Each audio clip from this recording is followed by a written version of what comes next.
بسم الله الرحمن الرحيم. قل أوحي إلي أنه استمع نفر من الجن فقالوا إنا سمعنا قرآنا عجبا يهدي إلى الرشد فآمنا به ولن نشرك بربنا أحدا وإنه تعالى جد ربنا ما اتخذ صاحبة ولا ولدا وإنه كان يقول سفيهنا على الله شططا وإنا ظننا أن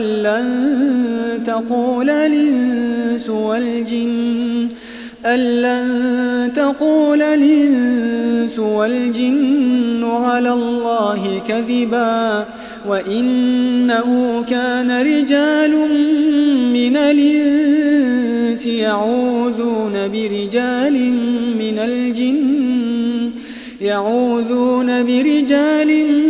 من الجن فزادوهم رهقا وإنهم ظنوا كما ظننتم أن لن يبعث الله أحدا وإنا لمسنا السماء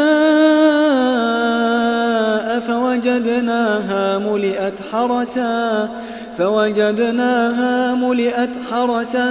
شديدا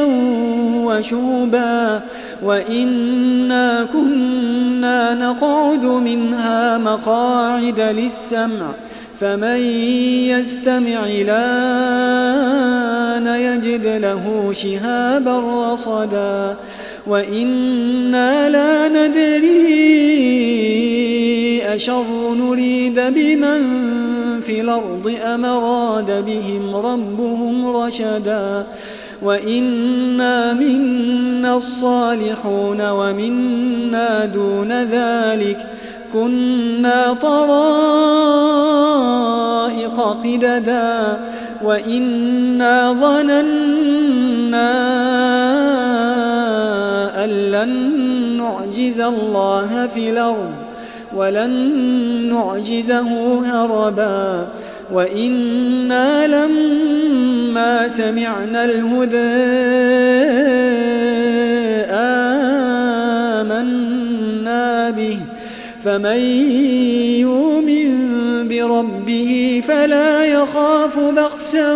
ولا رهقا وإنا منا المسلمون ومنا القاسطون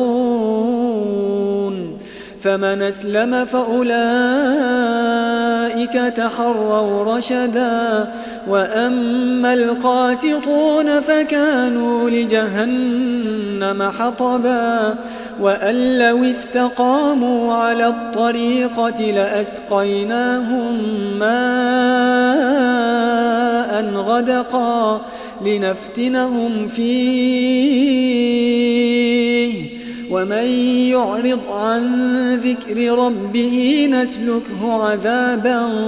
صعدا وأن المساجد لله فلا تدعوا مع الله أحدا وإنه لما قام عبد الله يدعوه كادوا يكونون عليه لبدا قال إنما أدعو ربي ولا أشرك به أحدا قل إني لا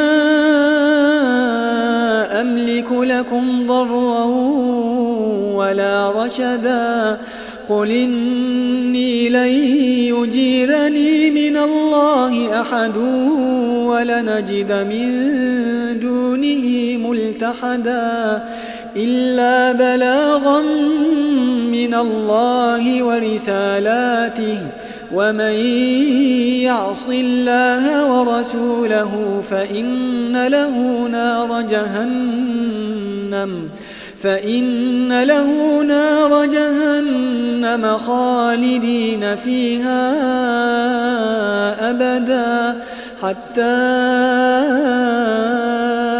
إذا رأوا ما يوعدون فسيعلمون من أضعف ناصرا وأقل عددا قل ندري أقريب ما توعدون أم يجعل له ربي أمدا عالم الغيب فلا يظهر على غيبه أحدا إلا من ارتضى من رسول فإنه يسلك من بين يديه ومن خلفه رصدا ليعلم أن قد أبلغوا رسالات ربهم وأحاط بما لديهم وأحصى كل شيء عددا.